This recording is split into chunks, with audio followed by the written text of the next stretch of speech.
Buongiorno e benvenuti a tutti o bentornati di nuovo qui sul mio canale a Paris in Cucina.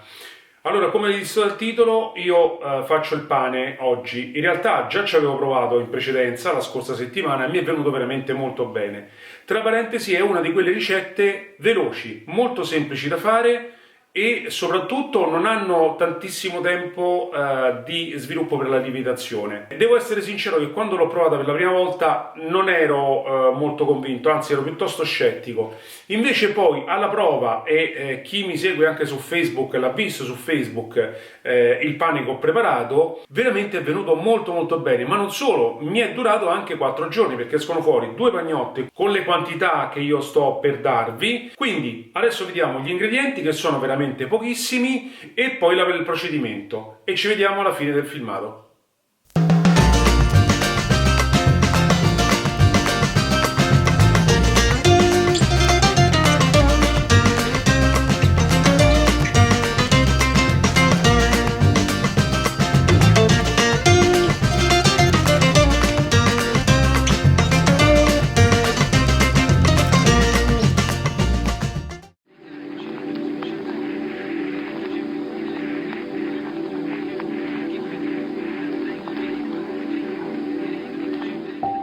Ecco gli ingredienti che ci vogliono, poi chiaramente scriverò tutto quanto nell'info box per fare questo pane. 800 g di farina 0, 30 g di sale, 10 g di lievito secco, 540 g di acqua a temperatura ambiente.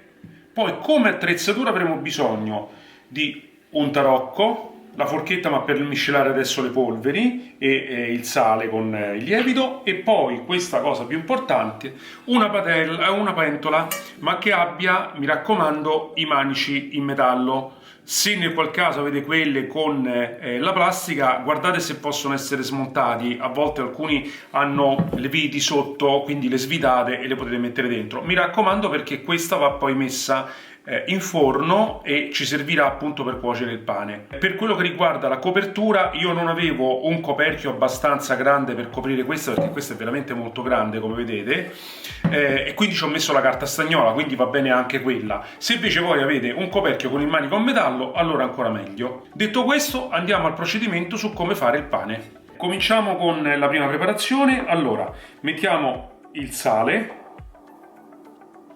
il lievito, e cominciamo a miscelarlo con una forchetta, così da mischiare le polveri. Adesso, un poco per volta, aggiungiamo l'acqua a temperatura ambiente e cerchiamo di farla incorporare alla farina.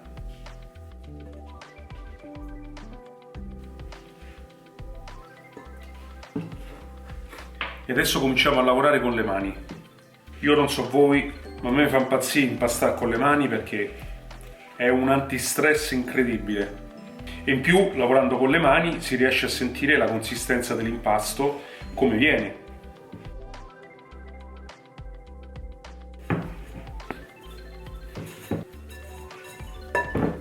Ok, quando l'impasto è così, leggermente appiccicoso ma è normale, lo poniamo all'interno della ciotola, copriamo con la pellicola e lo mettiamo in forno con la luce accesa a lievitare per circa un'ora.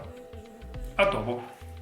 Eccoci qui, è passata poco più di un'ora, come vedete l'impasto è più che raddoppiato e adesso lo tiriamo fuori. Infariniamo il piano di lavoro e mettiamo giù l'impasto.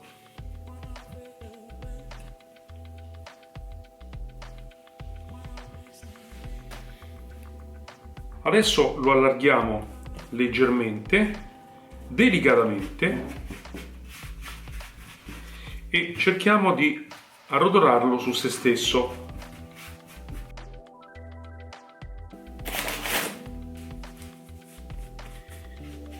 Creando così un filone. Adesso lo dividiamo in due, prendiamo un tarocco,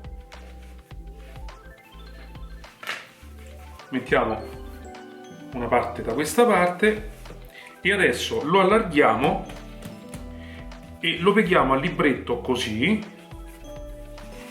e poi lo giriamo da quest'altra parte, sempre spianandolo,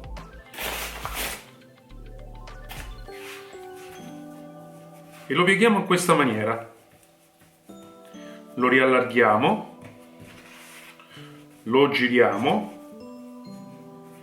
lo pieghiamo così, di nuovo lo allarghiamo e questo lo fate per circa 3 volte. Ecco fatto. Adesso lo mettiamo qui di lato, puliamo un attimo piano qui, tenete sempre pulito, mi raccomando, infariniamo e anche qui facciamo la stessa cosa che abbiamo fatto con l'altro panetto. Ecco fatto. Adesso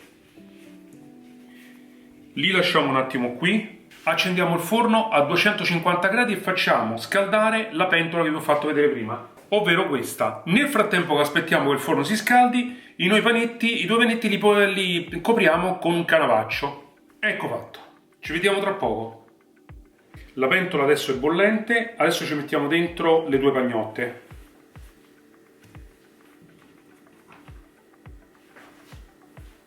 Ecco qua una.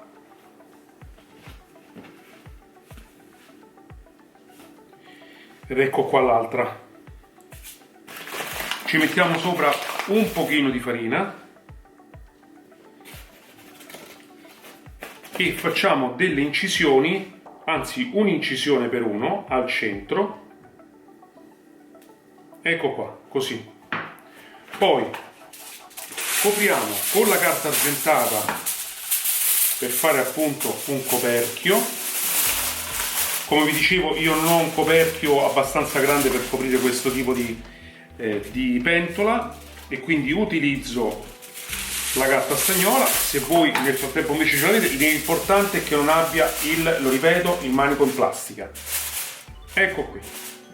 Fatto questo, adesso lo inforniamo per circa 30 minuti. Ci vediamo dopo. Allora, ecco qui, sono passati i primi 30 minuti, abbiamo fatto cuocere al coperto, come vedete già ha preso forma il pane, adesso va cotto altri 20 minuti senza la copertura, sempre a 250 gradi. Ecco qua, guardate che meraviglia, ecco il nostro fantastico pane, guardate. Adesso lo tolgo dalla pentola. Facciamo attenzione a non bruciarci, questa adesso la mettiamo da una parte. Ecco qua. Adesso aspettiamo che si freddi e poi facciamo la prova di come è venuto il dettaglio e dell'assaggio. A dopo. Allora, adesso che è ancora un pochino caldo, vorrei intanto sentire se il suono è quello giusto.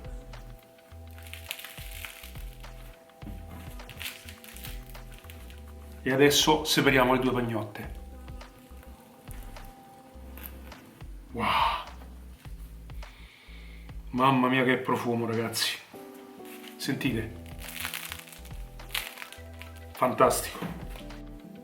Vedete anche sotto è ben cotto, quindi va più che bene. Ora lo facciamo riposare e poi ci vediamo dopo la prova del taglio. Allora, eccoci qui per la prova del taglio, cominciamo.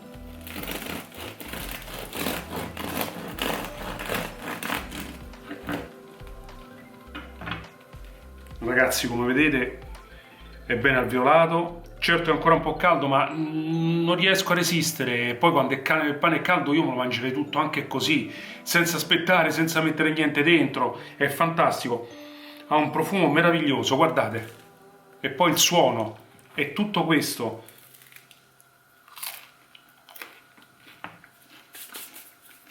Ve lo faccio vedere. Allora adesso facciamo la prova assaggio.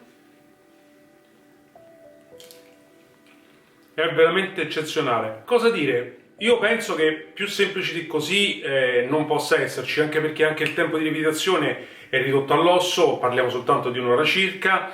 La cottura sono 50 minuti, 30 coperto e 20 poi scoperto, come avete visto. Quindi vi preparate 2 pagnotte di pane veramente strepitose in pochissimo tempo e come vi dicevo all'inizio a me è durata esattamente 4 giorni. Detto questo, io spero che la ricetta vi sia piaciuta, se è così ricordate di mettere un bel pollicione in su, per chi ancora non l'avesse fatto iscrivetevi al mio canale e cliccate la campanella lì sotto per non perdere i miei prossimi video e noi ci vediamo alla prossima ricetta.